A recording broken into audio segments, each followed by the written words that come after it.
Итак, всем привет, с вами Андрей, мы продолжаем проходить Half-Life 2, эпизод тут, не читать комментарии, у нас остановились, мы поговорили с этими мужиками. Доступ к подуровню. И мы идем дальше.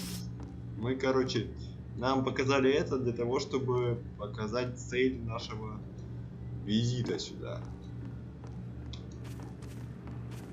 Вот. Я слишком толстый и не пролаз, видать. Но таки пролез. Возьмем здоровку. Так, там ничего интересного. Не убивай там это. Вонючка. Как это надоело. Так вообще. Все отлично. Так. А это можно? Не, никак.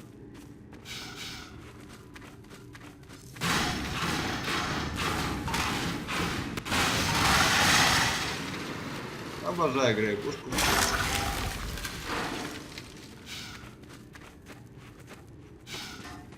Удачно, это сработало. Ну да. На тебя всегда можно положиться. Мне кажется, в Half-Life Epizode немножко побольше пространства. Доктор Магнуса на первой роще спрятана раки. Что это было? Она его не заметила, да? Ты слышишь?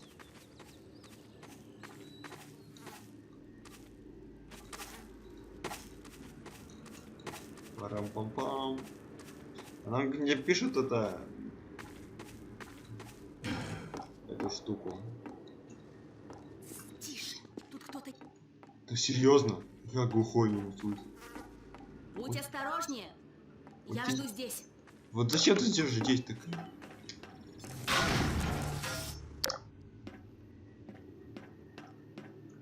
Прыгай.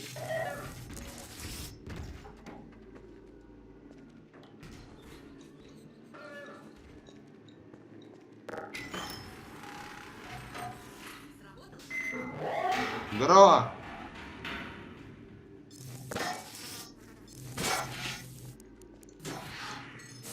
Мне надо вот это. О, отлично. У меня такое чувство, что поблизости кто-то есть. Плохое у тебя чувство? Отходим. Боже мой!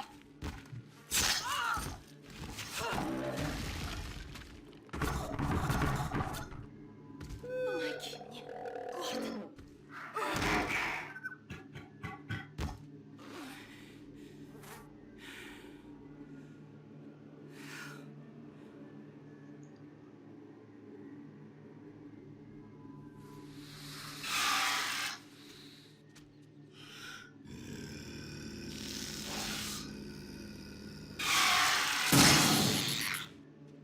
Kill. Джум, Джола, Гулалаба.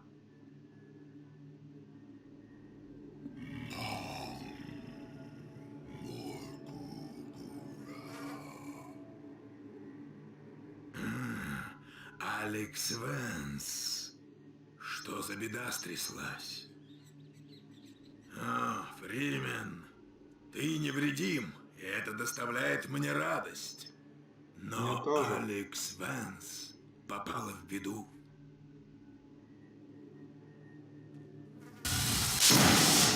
Отлично, свобода. Моих сил не хватит, чтобы ее исцелить. Я призову на помощь соплеменников.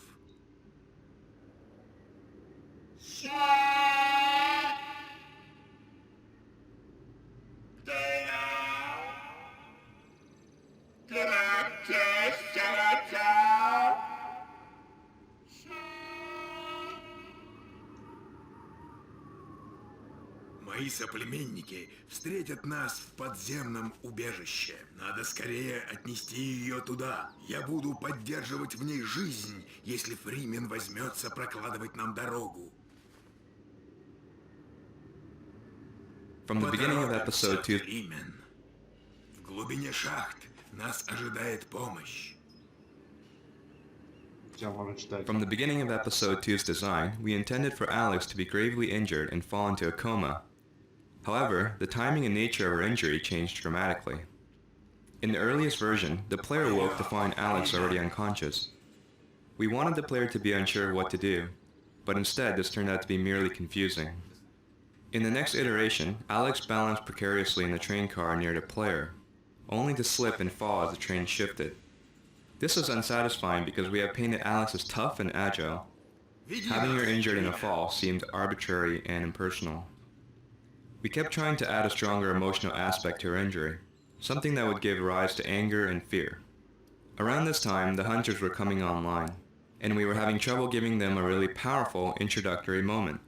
Solving both problems at the same time, we introduced the hunters as the cause of Alex's injury. Интересно.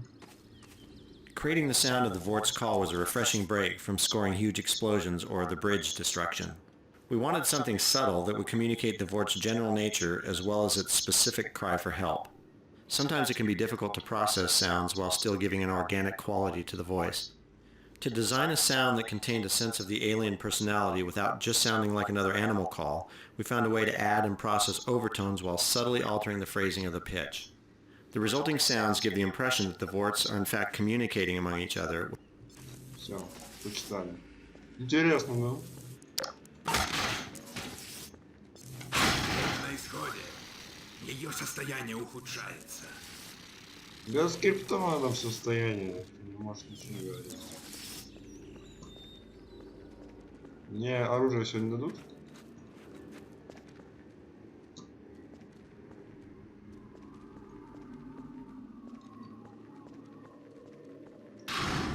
Быть может, Фримен сумеет вернуть лифт в рабочее состояние.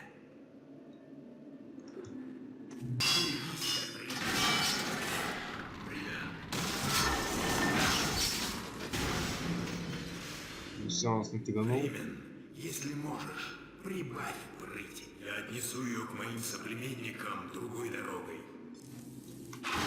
Какой-то другой. Так, у нас здесь солнышко.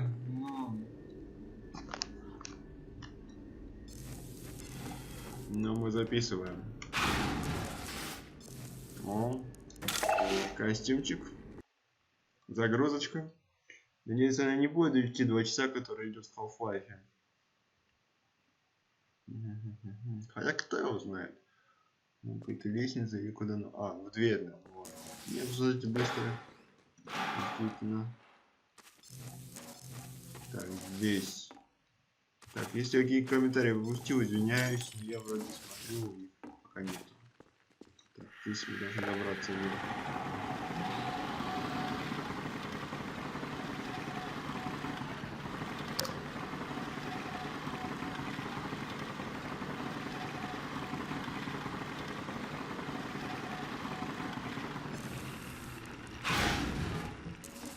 О! Пистолет. Мы возьмем пока грейпушку.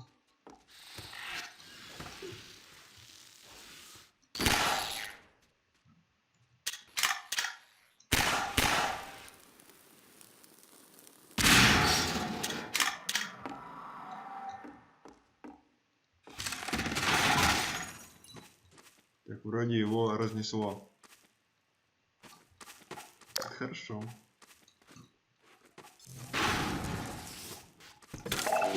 Так, еще. Костюмчик. О, все трясется.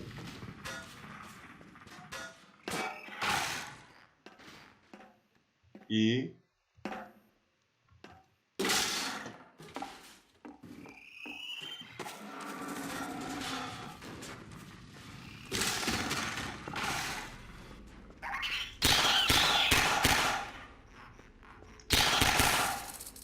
Минус.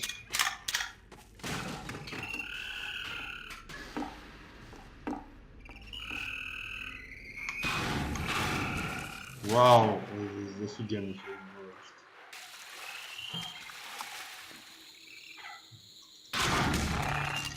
Будем всех убивать. О! Комментарий. In early tests, playtesters didn't realize that antlion grubs drop health nuggets, since they tended to pick up the nuggets by accident after squishing the grubs. In order to showcase the feature, we placed a grub on the far side of this webbing. When a player breaks the web, they squish the grub and send the nugget rolling. Most players chase the nugget and naturally understand how to exploit grubs in the future. Да, очень интересно. The antlion grubs were initially created for Half-Life 2, to visually flesh out the life cycle of the antlions. We never found the right place for them in that game, but as we developed the antlion environments for Episode 2, they were an obvious choice for Resurrection. In addition to their role in the life cycle of the antlion, they provide an equally valuable service in these dark tunnels: light. As the grubs came to life, we made sure that killing them was more rewarding. In addition to the satisfying squish effects, we added the health nugget for ailing players. Soon, we found many players were compelled to squash every grub in the map. It's worth pointing out that grubs also play a role in our dynamic resupply system. The more injured you are, the more health they provide, which allows us to create a consistent level of challenge for players at differing skill levels. Интересно.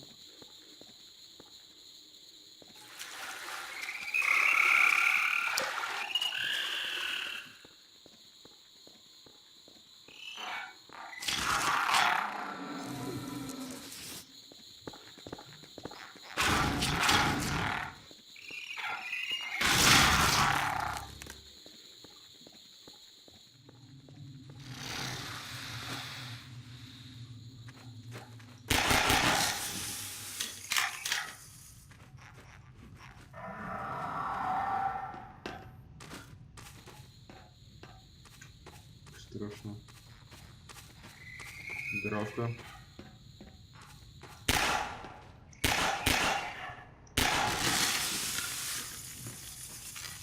О, грабаш, граната.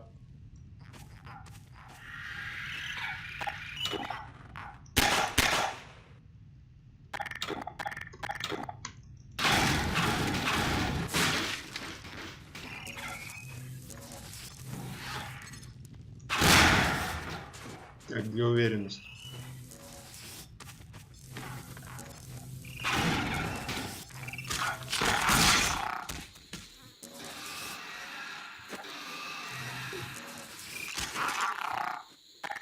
Еще оружие.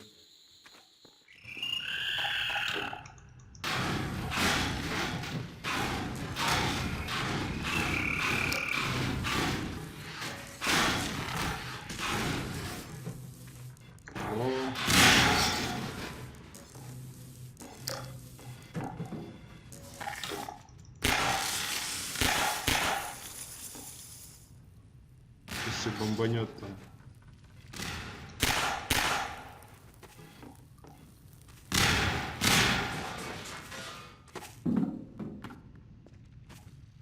Может сюда. Ладно.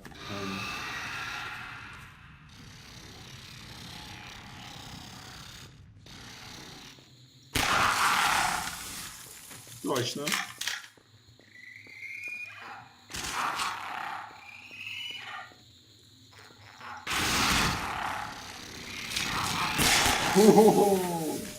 Внимание! В крови обнаружено Воды. Система жизнеобеспечения включена. Ладно, запрыгнем. Морфий введен. Пистолет точнее, на самом деле. Дробаш на дальних не берет.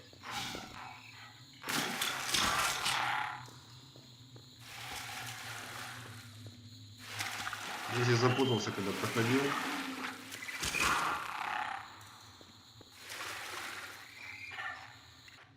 Так что если немножко... А, здесь всего лишь патроны. Ясненько.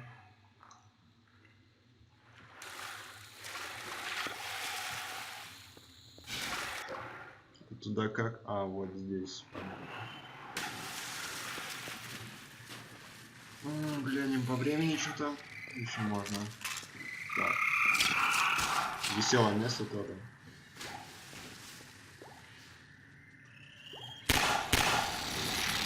Пошел отсюда!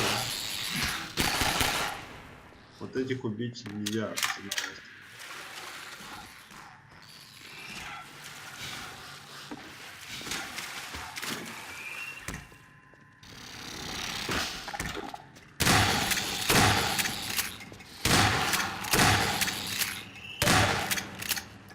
А тебя и так забрали. Ну ладно.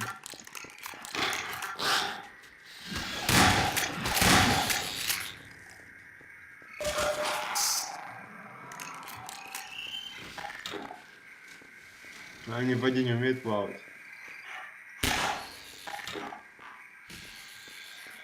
Все тонут.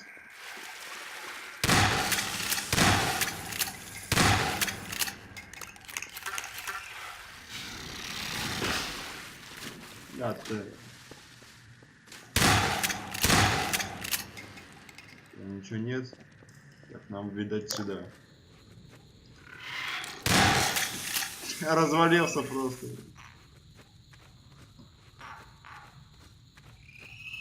На него посмотрел, он развалился. То стыдно стало.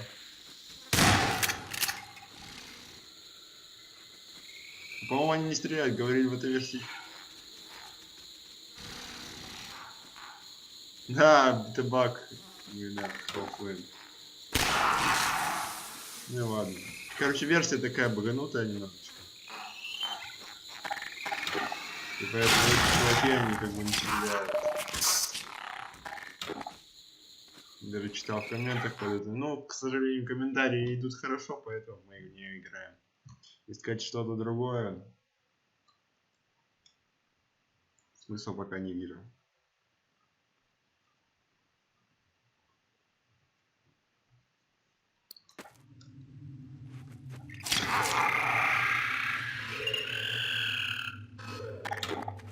О, мы дошли. Смотрите вы! Идиот! Это же Гордон Фримен. Вертигон говорил, что он скоро появится. Доктор Фримен, Алекс Вэнс там. Форд пытается привести ее в чувство. Куча комментов мы читаем. Griggs and Sheckley started off as minor characters who were just used to explain the setup for the turret battle. Once done, they died fairly quickly, leaving the players alone to fend off the antlion swarms. We found this left players unsure of their defensive strategies and would force them to visually survey the cavern before setting up defenses. So we made the two characters stronger and had them yell out their state to players, and even suggest what openings the players should cover. This gave players extra time to set up a defensive strategy before the antlions arrived. This also let us ratchet up the intensity level by slowly heightening their reaction to the threats. Once we realized this worked, we decided to separate the characters and create an Abbott and Costello style team, to do little bits during the downtime the players were using to set up their defenses. We ended up with entertaining character moments that also cued the player on game state and events. Патрончики. Griggs and Sheckley's comment about not stepping on the grubs was originally intended for comedic effect, and to suggest that, as usual, Gordon Freeman had brought trouble in his wake. However, we found that some players took this comment too literally, and would spend the rest of the level avoiding grubs in fear of spawning more antlions. We experimented for a short time with making this an actual mechanic, bringing in antlions whenever grubs are squished, but this had several negative results. It made the tunnels far too difficult, and cancelled out any benefit the player got from squishing grubs for health. We decided to keep the grub behavior simple and rewarding. Интересно. The breach is a rough, earthen tunnel, which many playtesters tended not to notice when the attack began. They felt they had been told to defend only the 3 marked tunnel openings. We addressed this confusion by changing the sequence of antlion waves so that the second attack came through the breach. Players then understood that all 4 openings were vulnerable. Ну да. In Half-Life 2 and Episode 1, players learned that turrets will always attack them, unless they are reprogrammed by allies. We needed a new visual way to instantly show that these new turrets are also allies, and decided to hark back to the aircraft nose art of World War II. The elaborate turret design also hints at how bored Griggs and Sheckley must have been sitting down here by themselves. The turret battle design went through many changes. Early stages had the player controlling 3 turrets and not ever having to fight antlions directly. After playtesters complained of not having anything to do during the battles, we changed the number of turrets to leave the player underhanded when in later rounds all the tunnels are active. This creates a better mix of resource management and combat. Later, we added this tweaked version of the hopper mines to give players yet another tool for fighting the Так они же onslaught. были раньше. We experimented a lot with the ammunition for this level. Originally we had a single ammo crate containing submachine gun bullets, positioned down near the elevator. Playtesters, however, seemed happier using a shotgun in this battle, So we added a crate full of shotgun shells and moved both crates to the top area, so players could easily trade off between different styles of вот это gunplay. вообще... Это респект, честно. At the climax of the turret battle, we introduced the Vortigaunt in full-on action mode. The player can and should take part in the battle, but we were very careful to make it fairly easy for him to hang back and enjoy watching the Vorts clear the room of antlions. We wanted to show off the Vortigaunt's new abilities and get the player excited about the role they were going to play as active allies in the struggle against the Combine. In Half-Life 2, Lou Gossett's voice lent itself to a mystical and mysterious characterization of the Vortigaunt. In Tony Todd's reading for Episode 2, we heard new possibilities for a Vortigaunt who's more of a mystic martial artist. With new attack animations and companion behavior, we worked with Tony to build the Vortigaunt into a powerful ally, a full-on alien ass-kicker. Every Half-Life game so far has started with Gordon Freeman weaponless.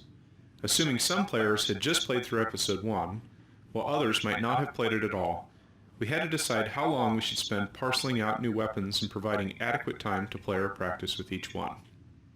In this case, we decided to hand the player a number of weapons all at once, figuring most would have mastered their gunplay in previous episodes. We held off doing a lot of deliberate training until we began introducing newer modes of combat later in the episode. Вот это славно. Дух Алекс Вэнс едва держится в теле. Мои соплеменники уже близко. Смотри, чтобы нам никто не мешал. Ага, и кстати. Фримен, раз уж ты здесь, помоги нам. Давай я тебе покажу, как работают датчики приближения льва. Если надо, там есть немного припасов, патроны и аптечки. Давайте на этом закончим, потому что это будет эпичная битва.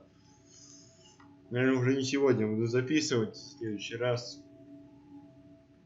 Потому что надо еще дела сделать свои. Поэтому ждите. Будет интересно, будет здорово, будет загадочно. Все. С вами был Андрей. Спасибо, что смотрели. Смотрите больше, чаще, будет интереснее. Ставьте лайки. До новых встреч. Пока-пока.